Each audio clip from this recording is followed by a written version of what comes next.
आपने सुना ही होगा कि नकल के लिए भी अकल की जरूरत होती है। पर अकल नकल में इतनी लगाई गई हो तो फिर दिमाग में नकल जहां से की है उसको लेकर एक डर रखना बड़ा जरूरी है, क्योंकि क्या भरोसा इतनी अकल के बाद भी कोर्ट के चक्कर लगाने पड़े। अरे कहना क्या चाहती हो मैडम, ये तो बताओ। बता रही हूँ, सांस लीजिए, सांस।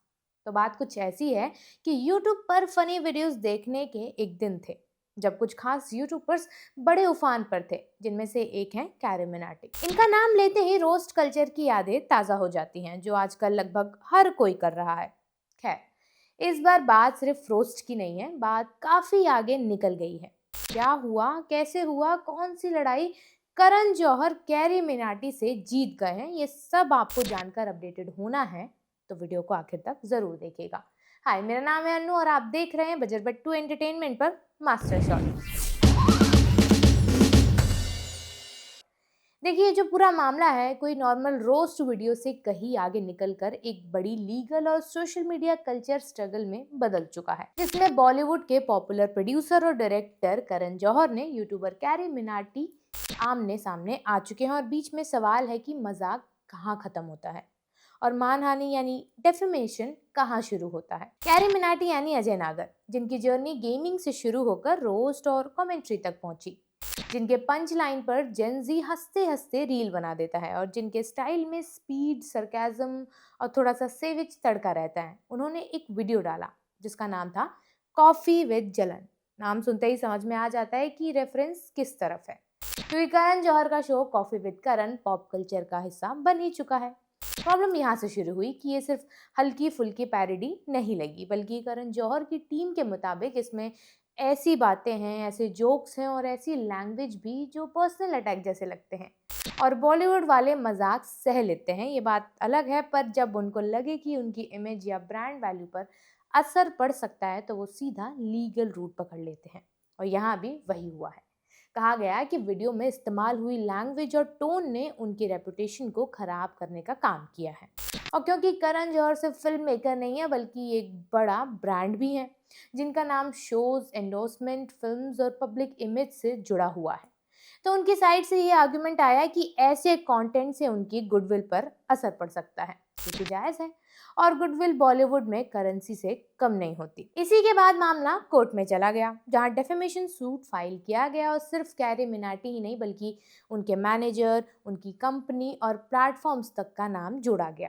ये दिखाता है कि आज के टाइम में डिजिटल कंटेंट कोई हल्की चीज नहीं मानी जाती, ये प्रॉपर पब्लिश्ड कंटेंट माना जाता है।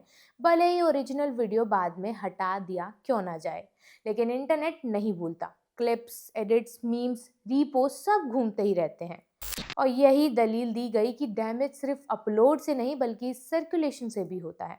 कोर्ट ने शुरुआती तौर पर इंटरिम ऑर्डर दे दिया, मतलब फाइनल फैसला नहीं, लेकिन प्रिकॉशन के तौर पर कहा गया कि ऐसा कंटेंट दोबारा पोस्ट या सर्कुलेट ना हो और जो मौजूद है उसे हटाया जाए। ये वही स्टेप होता है जब कोर्ट को लगता है कि अगर अभी रोक नहीं लगाई तो बाद में नुकसान कंट्रोल करना मुश्किल होगा। अब यहाँ से कहानी इंटरेस्टिंग हो जाती है, क्योंकि ये सिर्फ कैरी वर्सेस करण का मामला नहीं रह जाता, बल्कि ये बन जाता है internet creator versus legacy celebrities का फेस ऑफ, जहाँ एक साइड कहती है कि रोस्ट, सटायर और पैरोडी इंटरनेट कल्चर का हिस्सा है, लोग पब्लिक फिगर्स पर कमेंट करेंगे ही, और फ्री स्पीच का मतलब यही है कि हर बात शुगर कोटेड नहीं होगी। दूसरी साइड कहती है कि फ्री स्पीच का मतलब फ्री फॉर ऑल नहीं है, किसी की पर्सनल रेपुटेशन भी कोई चीज होती है, और अगर जोक्स पर्सनल हो जाएं या मिसलीडिंग लगे तो वो मजाक नहीं रहते। सच भी यही है कि इंडिया में फ्री स्पीच है लेकिन एब्सोल्यूट नहीं है। डेफेमेशन लॉज आज भी एग्जिस्ट करते हैं, ऑनलाइन वर्ल्ड में भी वही रूल्स लागू होते हैं जो न्यूज़पेपर या टीवी पर होते हैं। यूथ को लगता है कि इंटरनेट एक ओपन माइक है जहां जो मन में आया बोल दो, लेकिन लॉ को फर्क नहीं पड़ता कि जोक रील में था या कोर्ट रूम में कोर्ट हो रहा है। अगर किसी को लगता है कि उसकी इमेज को नुकसान हुआ है तो वो केस कर सकता है।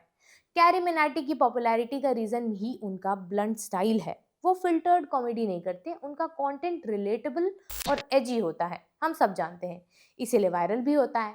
लेकिन जब कंटेंट किसी बड़े नाम पर डायरेक्ट हिट करे तो लीगल रडार पर आना ऑलमोस्ट तय हो जाता है। सोशल मीडिया पर इस पूरे मामले को लेकर दो कैंप्स बन गए। एक बोल रहा है ये क्रिएटर्स की आवाज दबाने की कोशिश है, दूसरा कह रहा है सेलेब्स भी इंसान हैं, उनकी रेपुटेशन भी मैटर करती है। और सच कहें तो दोनों आर्गुमेंट्स थोड़ा थोड़ा वेट है। हाल ही में अर्जुन कपूर वाला मामला हमने देखा ही। करण जौहर वैसे भी नेपोटिज्म, डिबेट्स, मीम्स और ट्रोलिंग के रेगुलर टारगेट रहे हैं। उनकी public image already internet humour का हिस्सा है। लेकिन मीम और मॉकरी में भी एक थिन लाइन होती है। जब ह्यूमर से ज़्यादा पर्सनल टोन आ जाए तो वही कंटेंट कोर्ट तक पहुंच सकता है। कोर्ट ने जो कहा वो ये है कि प्राइम फेसी यानी पहली नज़र में कंटेंट प्रॉब्लमेटिक लग सकता है, इसीलिए रिस्ट्रेन ज़रूरी है। इसका मतलब ये नहीं है कि फाइनल वर्डिक्ट आ गया, बस इतना कि केस सुना जाएगा और तब तक कॉशन रखा जाए। यही चीज़ कई दूसरे केसेस में भी हुई है, जहाँ सेलेब्स ने टाइटल्स, डायलॉग, आर्टिकल्स या ऑनलाइन पोस्ट पर ऑब्जेक्शन लिया है क्योंकि उनको लगता है कि उनका नाम कमर्शियल या कॉमिक यूज में गलत कॉन्टेक्स्ट में लिया गया। और कोर्ट्स ने कई बार ये माना भी है कि पब्लिक फिगर होने का मतलब ये नहीं है कि कोई भी कुछ भी बोल दे। ग्लोबल लेवल पर भी कॉमेडियंस और सेलेब्स के बीच ऐसे केसेस हुए हैं जहां कोर्ट को डिसाइड करना पड़ा कि जोक था या डेफेमेशन, और हर बार बैलेंस ढूंढना पड़ा। ये पूरा एपिसोड एक रियलिटी चेक भी है कि डिजिटल क्रिएटर होना सिर्फ व्यूज और सब्सक्राइबर्स का गेम नहीं है, रिस्पॉन्सिबिलिटी भी आती है साथ में, क्योंकि एक वायरल लाइन भी कोर्ट रूम में एविडेंस बन सकती है। इंटरनेट कल्चर फास्ट है, जोक सेकंड्स में बनते हैं और ट्रेंड आवर्स में बदल जाते हैं। लेकिन लीगल सिस्टम स्लो और सीरियस है, वहाँ हर शब्द तोला जाता है, मापा जाता है। यूथ ऑडियंस के लिए समझना बहुत ज़्यादा ज़रूरी है कि सटायर पावरफुल टूल है, लेकिन अनलिमिटेड शील्ड नहीं है। और सेलेब्स के लिए ये समझना ज़रूरी है कि पब्लिक लाइफ में criticism part of the package है। कैरी मिनाटी वर्सेस करण जौहर वाला सीन इसीलिए बड़ा बन गया क्योंकि इसमें न्यू एज क्रिएटर कल्चर और old school celebrity reputation system सीधे टकरा गए।